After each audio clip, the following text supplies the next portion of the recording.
On March 15th and 16th, DGS brought in therapy dogs for students to spend their time with during their resource periods. This is the second time students have gone to relax with therapy dogs this year and was one of many activities to celebrate Respect Week at DGS. It was a really good break in the day, and they were super calming and so much fun. During their resource period, students were able to come in groups of 3 or 4 to spend time with one of a few therapy dogs in the community room. The dogs were brought in through a Lutheran charity ministry to help promote mental health. Special service teacher Carrie Newland details the effects the dogs have on students. And I think that it is important for students to relax because the therapy dogs being here, I believe, is a great way for social emotional learning to continue in a way that is outside the classroom and also an interactive way for students to be involved as well as be with animals. While some students came to relax with their friends in their free time, some of the special education students were able to come down with their teachers and classmates. Special services teacher Shannon Leahy tells us how the dogs help her students. Oh, absolutely. I mean, my students love the dogs being here. We had to wait in a line, so it's clear that a lot of the other students love coming and seeing the therapy dogs. So I think kind of giving students the opportunity to pause and, like I said, take that relaxation and reflection time here at school is great, and that should continue whether it's with the therapy dogs or without.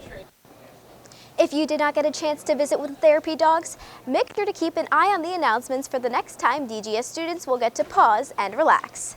Reporting from Downers Grove South High School, this is Izzy Shin reporting for the Blueprint News Network.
Too fast or okay?